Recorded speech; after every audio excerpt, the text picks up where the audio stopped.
चलिए अब शुरू करते हैं सुपरफास्ट खबरों का सिलसिला। केंद्रीय गृह मंत्रालय ने अलर्ट जारी कर उत्तर भारत में भारी बारिश की चेतावनी दी है, जहां राजस्थान समेत कई राज्यों में यह अलर्ट जारी किया गया है। आपदा प्रबंधन विभाग ने सभी कलेक्टर्स को अलर्ट भेजा और बताया है कि चंबल पार्वती समेत कई नदियों में पानी का बहाव बढ़ सकता है। तैयारियों के लिहाज से national emergency response control room ने अलर्ट जारी किया है। आपदा प्रबंधन विभाग के ओएसडी विजेंद्र सिंह ने इस अलर्ट की जानकारी दी है। राजधानी में कल जमकर बारिश हुई। बारिश करीब 1 घंटे से ज्यादा समय तक हुई। इस दौरान सड़कों पर पानी बहने लगा और लोग भी बारिश का लुत्फ उठाने के लिए अपने अपने परिवारों के साथ घरों से बाहर निकलने लगे। इस बारिश के आने से राजधानी वासियों को काफी राहत मिली। पिछले 7 दिनों से दिन भर की गर्मी और उमस से परेशान जयपुर वासियों को बारिश के बाद राहत मिली। मिशन राजस्थान को लेकर दिल्ली में अहम बैठक हुई। विधानसभा चुनाव के मुहाने पर खड़े राजस्थान को दोबारा फतह करने के लिए बीजेपी अध्यक्ष अमित शाह के आवास पर मंगलवार को मंथन हुआ। बैठक के दौरान शाह के साथ सीएम वसुंधरा राजे और बीजेपी प्रदेशाध्यक्ष मदन लाल सैनी के साथ अन्य पदाधिकारियों ने हर पहलू पर चर्चा की। बैठक में आगामी चुनावी रणनीति को लेकर रोडमैप तैयार किया गया। इस दौरान संगठन महामंत्री रामलाल, सह संगठन मंत्री वी सतीश, महामंत्री भूपेंद्र यादव, मंत्री अरुण चतुर्वेदी और प्रदेश संगठन मंत्री चंद्रशेखर भी मौजूद रहे। इस चर्चा के दौरान प्रदेश के राजनीतिक हालात के बारे में अमित शाह ने फीडबैक लिया। साथ ही चुनावी रणनीति पर चर्चा की। इस बैठक के दौरान पार्टी पदाधिकारियों ने जातीय समीकरण पर भी चर्चा की। प्रधानमंत्री नरेंद्र मोदी की पंजाब में होने वाली सभा में प्रदेश के 2 जिलों से करीब 20,000 किसान और बीजेपी कार्यकर्ता शामिल होंगे। पीएम मोदी की सभा आज पंजाब के मुक्तसर जिले के मलोट में होगी। राजस्थान से इसमें शामिल होने के लिए पंजाब की सीमा पर लगते सीमावर्ती जिले श्रीगंगानगर और हनुमानगढ़ से करीब 20,000 बीजेपी कार्यकर्ता और किसान शामिल होंगे। इसे लेकर प्रदेश बीजेपी की ओर से दोनों जिलों की बीजेपी इकाई को आवश्यक दिशा निर्देश दे दिए गए हैं। प्रधानमंत्री की सभा होने का सियासी लाभ प्रदेश को भी मिलेगा। ईज ऑफ डूइंग बिजनेस के स्कोर कार्ड में राजस्थान की रैंक गिर गई है, जहां केंद्र सरकार की ओर से जारी स्कोर कार्ड में प्रदेश को 9वीं रैंक मिली है। वहीं केंद्रीय पॉलिसी और प्रमोशन विभाग की ओर से जारी रैंकिंग में आंध्र प्रदेश नंबर 1 रहा, तो रिफॉर्म एविडेंस स्कोर कार्ड में झारखंड को पहली जगह मिली। वहीं राजस्थान को 6ठी रैंक मिली। Director general of GST intelligence विभाग ने जयपुर में कंस्ट्रक्शन कंपनी के ठिकानों पर छापे मारे। डीजीजीआई ने निर्माण कार्य से जुड़ी आरकेआई कंस्ट्रक्शन कंपनी के वैशाली नगर स्थित घर और दफ्तर पर छापा मारा। कार्रवाई के दौरान बड़े पैमाने पर टैक्स चोरी संबंधी जानकारी मिली है। वहीं जांच में यह भी पता चला है कि कंपनी की ओर से बड़े पैमाने पर सड़क निर्माण, इंफ्रास्ट्रक्चर डेवलपमेंट के कार्य किए जाते हैं। करोड़ों का कारोबार होने के बावजूद कंपनी की तरफ से सर्विस टैक्स और जीएसटी रिटर्न सही दाखिल नहीं किए जा रहे थे। फिलहाल टीम दस्तावेजों और कंस्ट्रक्शन कंपनी के रिकॉर्ड की जांच कर रही है। प्रतापगढ़ जिले में आंगनबाड़ी कार्यकर्ता और सहायिकाओं ने विभिन्न मांगों को लेकर रैली निकाली और सीएम और पीएम के नाम जिला कलेक्टर्स को ज्ञापन सौंपा। टोंक जिला मुख्यालय के घंटाघर क्षेत्र में उस वक्त हंगामा खड़ा हो गया जब एक वाहन चालक ने 2 महिलाओं को टक्कर मार दी और भागने की कोशिश करने लगे। तभी लोगों ने पीछा कर चालक को पकड़ लिया। लोगों ने मामले की जानकारी पुलिस को दी। मौके पर पुलिस पहुंची, लेकिन तभी वहां टक्कर मारकर फरार हो गए। गाड़ी में बैठे लोगों के समर्थन में 2 वाहनों में सवार होकर आए लोगों ने जमकर हंगामा खड़ा कर दिया। राज्य महिला आयोग की सदस्य डॉक्टर अरुणा मीना बूंदी जिले के दौरे पर रहीं। इस मौके पर डॉक्टर अरुणा मीना ने कहा, महिला आयोग के प्रयासों से प्रदेश में महिलाओं के प्रति अपराध घटे हैं। भारत दौरे पर आए कोरिया के राष्ट्रपति मून जे-इन ने अपनी पत्नी किम जोंग सुक के साथ दंगल गर्ल्स और उनकी फैमिली के साथ भोजन किया। दरअसल 8 से 11 जुलाई तक भारत दौरे पर आए कोरिया के राष्ट्रपति मून दंगल फिल्म से काफी प्रभावित हुए हैं। प्रदेश सरकार ने व्यापारी कल्याण बोर्ड के सदस्य सचिव और सीईओ पद पर वाणिज्य कर विभाग के उपायुक्त केतन शर्मा को नियुक्त किया है। व्यापारियों ने सरकार के इस कदम का स्वागत किया है। दाती मामले में पाली कलेक्टर जल्द ही राज्य महिला आयोग में अपनी जांच रिपोर्ट पेश करेंगे। आयोग की टीम ने अपने दौरे में दाती के आश्रम की कई तरह की खामियां पाई और कलेक्टर्स को विभिन्न बिंदुओं पर जांच कर 10 दिन में रिपोर्ट सौंपने को कहा गया। आपको बता दें कि आश्रम में जितनी लड़कियों की संख्या बताई गई थी उससे ज्यादा संख्या मिली। वहीं संचालित स्कूल और छात्रावास की एनओसी भी नहीं थी। इतना ही नहीं, छात्राओं के पहचान पत्र और रजिस्टर में दर्ज पतों में भी घपला देखने को मिला था। दौसा जिले के कोलीवाड़ा गांव में हत्याकांड मामले में पुलिस ने कार्रवाई करते हुए हत्या के 5 और आरोपियों को गिरफ्तार किया है। ये 5 आरोपी महाराष्ट्र जाने की फिराक में थे। अजमेर में एक बार फिर नाबालिग से दुष्कर्म करने का मामला सामने आया है। पीड़िता ने मामला दर्ज कराते हुए एसपी राजेंद्र सिंह चौधरी से आरोपियों की गिरफ्तारी की मांग की है। जयपुर की मानक चौक थाना पुलिस ने एक बड़ी कार्रवाई को अंजाम दिया है। पुलिस ने शेर के पंजे और नाखून की तस्करी करने वाले गिरोह के 2 शातिर बदमाशों को महाराष्ट्र से गिरफ्तार किया है। पुलिस ने महाराष्ट्र के शिरडी से विकी राजेश भोंसले और रवि गजानंद पवार को गिरफ्तार किया है। दोनों आरोपियों ने बीते दिनों जयपुर में अजीत नामक एक युवक को 1500 रुपए में शेर का नाखून और 50,000 रुपए में शेर का पंजा बेचने की बात भी कबूली है। धौलपुर में पुलिस ने फायरिंग और मारपीट के 2 आरोपियों को गिरफ्तार किया। आरोपियों ने जमीन विवाद में अपने दोस्तों के साथ मिलकर दूसरे पक्ष पर हमला कर दिया था। टोंक के कृषि उपज मंडी में मोतीलाल मीणा की हत्या के मामले में दोषी जय भगवान को उम्र कैद की सजा सुनाई है। SC/ST कोर्ट ने दोषी युवक पर 5,000 रुपए की सजा भी सुनाई है। कामा कस्बे के सरकारी भूमि पर कुछ भूमाफियाओं ने जबरन जमीन पर कब्जा कर लिया, जिसके बाद नगर पालिका ने JCB और अतिक्रमण दस्ते के साथ मौके पर पहुंचा, लेकिन पालिका प्रशासन बिना कार्रवाई किए वापस चला गया। प्रदेश के 6 बड़े शहरों के मास्टर प्लान को लेकर दायर जनहित याचिका पर राजस्थान हाईकोर्ट की वृहद पीठ में सुनवाई एक बार फिर टल गई। कोर्ट ने सुनवाई को 1 अगस्त तक स्थगित कर दिया है। चित्तौड़गढ़ जिला चिकित्सालय में 2 दिन पहले उपचार के दौरान एक महिला की मौत मामले पर लोगों ने हंगामा किया। लोगों ने चिकित्सक पर लापरवाही करने का आरोप लगाते हुए उसे निलंबित करने की मांग की। भरतपुर में RBM अस्पताल के साइकिल स्टैंड कर्मचारी की दादागिरी देखने को मिली, जहां पत्नी का इलाज करवाने आए व्यक्ति के साथ कर्मचारी ने बाइक खड़ी करने को लेकर मारपीट की। भीलवाड़ा के गुवारनी ग्राम में मारपीट के बाद युवक ने फांसी लगाकर आत्महत्या कर ली। परिजनों ने उसकी हत्या का आरोप लगाकर आरोपियों को गिरफ्तार करने की मांग की है। करौली के हिंडौन सदर थाना क्षेत्र में कुएं में महिला का शव मिला। शव मिलने के बाद महिला के परिजनों ने हत्या के विरोध में नादौती गंगापुर सड़क मार्ग पर जाम लगा दिया। आमेर के वन तालाब रोड के पास पेड़ से लटका एक व्यक्ति का शव मिलने से आसपास के इलाके में सनसनी फैल गई। सूचना मिलने पर पहुंची पुलिस ने शव को पेड़ से नीचे उतरवाया,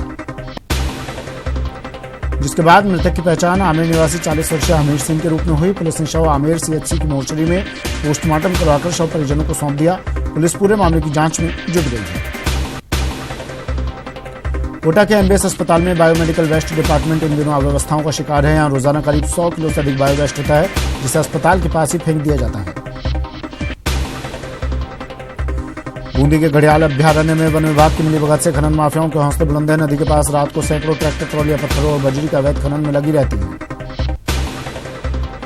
धौलपुर के बाड़ी कस्बे में उस वक्त सनसनी फैल गई जब ट्यूशन पढ़कर लौट रहे 12वीं क्लास के छात्र को बाइक सवार 3 युवकों ने गोली मार दी और मौके से फरार हो गए। स्थानीय लोगों ने घायल छात्र को अस्पताल में भर्ती कराया। राजसमंद के देवगढ़ में महिला ने आरोप लगाया है कि उसे जान से मारने और दुष्कर्म करने की धमकियां मिल रही है। दरअसल 1 महीने पहले महिला से दुष्कर्म की कोशिश हुई थी। आरोपी को पुलिस ने गिरफ्तार कर जेल भेज दिया है, लेकिन आरोपी जेल से मोबाइल से फोन करके धमकियां दे रहा है। शिमला SBI बैंक में डकैती के मामले में पुलिस ने 3 आरोपियों को गिरफ्तार कर लिया है। वहीं पुलिस ने आरोपियों के पास से लूट की नकदी, 3 पिस्टल, 1 चाकू और 3 कारतूस बरामद किए हैं।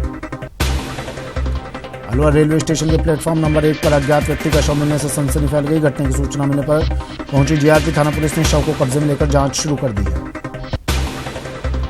डूंगरपुर के धम्बोला थाना क्षेत्र के सीमालौड़ा कस्बे में चोर ने एक ANM के सुने मकान को निशाना बनाया। मकान से हजारों के जेवरात और नकदी पर हाथ साफ किया। अजमेर में 7 जुलाई को मिली महिला की लाश की पहचान नानी मीणा के रूप में हुई है, जो डूंगरपुर की रहने वाली थी। नानी देवी उन लाभार्थियों में शामिल थी जो 7 जुलाई को प्रधानमंत्री के कार्यक्रम में शामिल होने डूंगरपुर से जयपुर गई थी। जिले के मंडवारिया के पास 2 कारों के आमने सामने जोरदार भिड़ंत हो गई। घटना में एक युवक की मौत हो गई और 3 लोग घायल हो गए, जिनका जिला अस्पताल में उपचार जारी है। धौलपुर के सैपो थाना इलाके के नेशनल हाईवे 123 पर स्थित सालेपुर गांव के पास एक अनियंत्रित कार बजरी से भरे ट्रैक्टर और बाइक से टकरा गई। इस हादसे में कार सवार दूल्हे समेत 3 लोग घायल हो गए। सरदार शहर के तारानगर रोड पर असंतुलित होकर एक पिकअप पलट गई। हादसे में 5 लोग घायल हो गए। सूचना पर मौके पर पहुंची पुलिस ने घायलों को 108 एम्बुलेंस से राजकीय अस्पताल में भर्ती करवाया। जोधपुर में शिवसेना इकाई में जिला प्रमुख पद को लेकर फिर संग्राम शुरू हो गया है। 2 साल पहले हुए विवाद के बाद मुंबई शिवसेना ने संपत पुनिया को जिला प्रमुख पद पर नियुक्ति दी थी। दौसा के महेश्वरा में पूर्व सैनिक की जमीन के आवंटन के मामले में सस्पेंड पटवारी को बहाल कर दिया गया। साथ ही पूरे मामले की जांच के लिए अतिरिक्त जिला कलेक्टर राजवीर सिंह चौधरी की अध्यक्षता में एक कमेटी बनाई गई। चूरू जिला मुख्यालय पर पीड़ित मजदूर के साथ ग्रामीणों का धरना प्रदर्शन शुरू हो गया। ये सभी मजदूर मालपानी अस्पताल में ड्रग ट्रायल मामले के आरोपियों की गिरफ्तारी की मांग कर रहे हैं। राजस्थान हाईकोर्ट के न्यायाधीश विजय बिश्नोई ने नकल के मामले में पकड़े गए वरिष्ठ अध्यापक पप्पू सिंह के खिलाफ दर्ज FIR को निरस्त करने से इनकार करते हुए याचिका को खारिज कर दिया। खिंवसर से विधानसभा चुनाव लड़ चुके डॉक्टर सहदेव चौधरी भाजपा छोड़ समर्थकों के साथ कांग्रेस में शामिल हो गए। पीसीसी में कांग्रेस प्रदेशाध्यक्ष सचिन पायलट ने चौधरी को कांग्रेस की सदस्यता दिलवाई। चित्तौड़गढ़ शहर में बढ़ती सड़क दुर्घटनाओं की रोकथाम के लिए ट्रैफिक पुलिस ने चेकिंग अभियान चलाया। ट्रैफिक पुलिस ने कलेक्ट्रेट चौराहे पर स्कूली बच्चों और नाबालिग दोपहिया वाहन चालकों की चेकिंग की। जोधपुर के प्राचीन मंदिरों और जलाशयों के रखरखाव को लेकर दायर जनहित याचिका पर राजस्थान हाईकोर्ट में सुनवाई हुई। हाईकोर्ट ने सरकार की ओर से पेश हुए अतिरिक्त महाधिवक्ता और उनके सहयोगी से जवाब तलब किया। सवाई माधोपुर शहर में घटित होने वाली आपराधिक घटनाओं पर रोक लगाने के लिए पूरे शहर में सीसीटीवी कैमरों का जाल बिछाया जाएगा। पुलिस और सूचना एवं प्रौद्योगिकी विभाग ने कवायद भी शुरू कर दी है। जोधपुर में डीपीसी से अधिशेष हुए ग्रेड 3 शिक्षकों के पदस्थापन के लिए काउंसलिंग हुई, जिसके माध्यम से रिक्त पड़े 305 पदों पर इन शिक्षकों को पदस्थापित किया जाएगा। अलवर के सामुदायिक स्वास्थ्य केंद्र पर डॉक्टर्स की लापरवाही बढ़ रही है। डॉक्टर्स की लापरवाही से मरीज परेशान हो रहे हैं। अस्पताल में 1 महीने से एक्सरे नहीं किए जा रहे हैं। हनुमानगढ़ के अरड़की गांव में कचरे के ढेर में भ्रूण मिलने से सनसनी फैल गई। सूचना मिलने के बाद मौके पर पहुंची पुलिस ने भ्रूण को नोहर अस्पताल की मोर्चरी में रखवाया और पोस्टमार्टम करवाकर भ्रूण का अंतिम संस्कार करवाया। धौलपुर में 4 दिन पहले नालों की सफाई का कीचड़ दुकानों के सामने जमा होने से बीमारी फैलने की आशंका बढ़ गई है। बदबू से लोगों का जीना मुहाल हो गया है। दुकानों और घरों के रास्ते बंद हो गए हैं। श्रीगंगानगर में नगर परिषद की लापरवाही से शहर में सफाई व्यवस्था की हालत बदतर हो गई है। आए दिन लोग नगर परिषद में अधिकारियों के आगे वार्डों की सफाई की गुहार लगाते रहते हैं, लेकिन नगर परिषद के अधिकारियों के कानों पर जूं तक नहीं रेंगती। मानसून की पहली बारिश के बाद डूंगरपुर में किसानों ने अपने खेतों में बुआई का काम शुरू कर दिया है। साथ ही कृषि विभाग का कहना है कि इस बार डूंगरपुर जिले में करीब 1.5 लाख हेक्टेयर क्षेत्र में बुआई का लक्ष्य निर्धारित किया गया है। टोंक में 10 दिनों बाद फिर से एक बार हल्की बारिश हुई, जिससे जिले के लोगों को गर्मी से थोड़ी राहत मिली। राजस्थान हाईकोर्ट लॉयर्स एसोसिएशन के चुनाव 13 जुलाई को होंगे। विभिन्न प्रत्याशियों ने प्रचार तेज कर दिया है। वहीं अध्यक्ष पद के उम्मीदवार मनीष सिसोदिया चुनाव से हट गए हैं। बूंदी के रोटेदा गांव का कोटा डोरिया साड़ी उद्योग आधुनिकता और महंगाई की मार के चलते बंद होने के कगार पर पहुंच गया है। राज्य सरकार और जिला उद्योग केंद्र विभाग की उदासीनता के चलते बुनकरों को पर्याप्त मजदूरी भी नहीं मिल पा रही। मेड़ता सिटी में वृक्ष कुंज कार्यक्रम आयोजित हुआ। पुलिस थाने के सामने आयोजित हुए कार्यक्रम में आईएफएस मोहित गुप्ता के नेतृत्व में पौधरोपण किया गया। पौधरोपण कार्यक्रम में मेड़ता विधायक सुखराम ने ज्यादा से ज्यादा पेड़ लगाने का आह्वान किया। पुणे में पुलिस कांस्टेबल भर्ती परीक्षा की तैयारी को लेकर बैठक का आयोजन किया गया। इस दौरान पुलिस अधीक्षक योगेश यादव ने पुलिस कांस्टेबल भर्ती परीक्षा की चल रही तैयारियों की गहनता से समीक्षा की। परीक्षा केंद्र इंचार्ज और अपने अधीनस्थ अधिकारियों को जरूरी दिशा निर्देश भी दिए गए। बीकानेर के 22वें राजा करण सिंह जय जंगलधर बादशाह की जयंती के अवसर पर समारोह का आयोजन किया गया। इस अवसर पर साहित्य और इतिहास से जुड़े 8 लोगों को सम्मानित किया गया। इस अवसर पर पुस्तक का विमोचन भी किया गया। कोटा में बारिश के साथ चली हवाओं से कई जगह 3 टप्पर उड़े, तो वहीं सीवी गार्डन में टॉय ट्रेन के ट्रैक से लेकर स्टेशन रोड लाडपुरा समेत कई स्थानों पर कई बड़े बड़े पेड़ गिर गए। लाडपुरा में पेड़ गिरने से एक व्यक्ति घायल हो गया, तो वहीं नयापुरा में कुछ वाहन भी पेड़ के नीचे दब गए। कोटा में आम आदमी पार्टी ने नॉर्दर्न बाईपास के नाम पर किसानों की जमीन हड़पने को लेकर जनप्रतिनिधियों पर भ्रष्टाचार के आरोप लगाए हैं। जालोर के प्रभारी मंत्री कमसा मेघवाल एक दिवसीय दौरे पर जालोर पहुंची, जहां उन्होंने कलेक्ट्रेट परिसर में जिले के अधिकारियों की बैठक लेकर मुख्यमंत्री फ्लैगशिप योजना सहित कई सरकारी योजनाओं पर समीक्षा की। प्रदेश में अफीम काश्तकारों के लिए मुफीद अफीम नीति लागू करने और नारकोटिक्स ब्यूरो मददगार रवैये को लेकर हाड़ौती में अब सत्ता पक्ष को विपक्ष भी तारीफ कर रहा है। बांदा के छबड़ा से कांग्रेस के पूर्व विधायक करण सिंह राठौर ने झालावाड़ सांसद दुष्यंत सिंह के प्रयासों की सराहना की। धौलपुर के बाड़ी में भारत विकास परिषद शाखा बाड़ी ने परिषद के 55वें स्थापना दिवस पर रक्तदान शिविर का आयोजन किया। शिविर में परिषद की महिला और पुरुषों ने बढ़ चढ़कर हिस्सा लिया। श्रीगंगानगर में आईजी बीकानेर विपिन पांडे ने पुलिस अधिकारियों के साथ अपराध समीक्षा की। पुलिस लाइन में आयोजित क्राइम मीटिंग में इससे पहले आईजी ने पुलिसकर्मियों से जनसंवाद किया। चित्तौड़गढ़ में शिक्षक भर्ती के प्रथम स्तर पर चयनित महिला पुरुष अभ्यर्थियों की 2 दिवसीय काउंसलिंग संपन्न हुई। जिले के कुल 743 शिक्षकों के आवंटन के बाद पात्र 663 अभ्यर्थियों की काउंसलिंग के तहत 363 पुरुष अभ्यर्थियों की काउंसलिंग विभागीय अधिकारियों ने की। झालावाड़ की भवानी मंडी नगर पालिका बोर्ड पर अनियमितता और भ्रष्टाचार का आरोप लगाते हुए भवानी मंडी के कांग्रेस नेता पार्षद जिला मुख्यालय झालावाड़ पहुंचे, जहां उन्होंने मिनी सचिवालय स्थित जिला कलेक्ट्रेट कार्यालय पर नारेबाजी करते हुए प्रदर्शन किया। भारतीय आंगनबाड़ी कर्मचारी संघ ने जिला मुख्यालय पर विशाल धरना प्रदर्शन किया। धरना प्रदर्शन में बड़ी संख्या में आंगनबाड़ी कार्मिक शामिल हुए। आंगनबाड़ी कर्मचारी उपाध्याय पार्क में एकत्रित हुए और अपनी मांगों को लेकर शहर में रैली निकाली। बीकानेर के वार्ड 58 के तहत आने वाले क्षेत्र रामपुरा बस्ती के लोगों ने अपने अपने इलाके में सड़क बनाने की मांग को लेकर नगर विकास न्यास कार्यालय पर प्रदर्शन किया और ज्ञापन देकर जल्द कार्रवाई की बात की।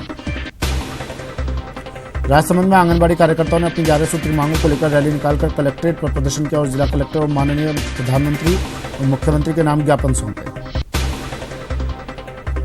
आंगनबाड़ी कार्यकर्ताओं को नियमित करने और उनका मानदेय 18,000 रुपये तय करने की मांग को लेकर जिले भर से आंगनबाड़ी कार्यकर्ता दौसा पहुंची। इस दौरान कलेक्ट्रेट के बाहर नारेबाजी की गई और मुख्यमंत्री के नाम ज्ञापन भी सौंपा गया। चित्तौड़गढ़ में आंगनबाड़ी कर्मचारी यूनियन के बैनर तले सैकड़ों आंगनबाड़ी कार्यकर्ता और सहायिकाओं ने 14 सूत्री मांगों को लेकर कलेक्ट्रेट चौराहे पर धरना प्रदर्शन के साथ मानव श्रृंखला बनाकर जोरदार प्रदर्शन किया और मुख्यमंत्री के नाम जिला कलेक्टर को ज्ञापन सौंपा। धौलपुर के राजकीय कन्या महाविद्यालय में छात्राओं ने कॉलेज के गेट पर प्रदर्शन कर प्रशासन के खिलाफ जमकर नारेबाजी की। साथ ही प्राचार्य डॉक्टर मनोज सिंह मीणा पर छात्र संगठनों के साथ भेदभाव करने का आरोप भी लगाया। डूंगरपुर में आंगनबाड़ी कार्यकर्ताओं ने अपनी विभिन्न मांगों को लेकर जिला कलेक्ट्रेट के बाहर प्रदर्शन किया। आंगनबाड़ी कार्यकर्ताओं ने जिला कलेक्टर को सीएम के नाम ज्ञापन सौंपा। भीलवाड़ा के अमली कला में स्थानीय लोगों ने पुलिस की कार्यप्रणाली के खिलाफ अपना विरोध प्रकट किया। ग्रामीणों का कहना है कि पुलिस हत्या के मामले को आत्महत्या का रूप देने में लगी हुई है। टोंक जिला मुख्यालय पर भारतीय मजदूर संगठन से संबद्ध टोंक जिला महिला आंगनबाड़ी कर्मचारी संघ के बैनर तले आंगनबाड़ी कार्यकर्ताओं ने स्थायीकरण और श्रम कानून के तहत न्यूनतम वेतन तय किए जाने की मांग को लेकर कलेक्ट्रेट पर प्रदर्शन किया। कोटा और बूंदी के खान श्रमिकों ने कोटा जिला कलेक्ट्रेट के बाहर अनिश्चितकालीन धरना शुरू कर दिया। खान श्रमिकों की मांग है कि पिछले कई सालों से सिलिकोसिस पीड़ित खान श्रमिक मुआवजे की मांग कर रहे हैं, लेकिन प्रशासन कोई ध्यान नहीं दे रहा। अलवर के राजकीय गौरी देवी महिला महाविद्यालय में छात्राओं का प्रदर्शन। अखिल भारतीय विद्यार्थी परिषद की छात्राओं ने कॉलेज में गेट बंद कर नारेबाजी की। कॉलेज और साइंस संकाय में 25% सीट बढ़ोतरी की इन्होंने मांग की।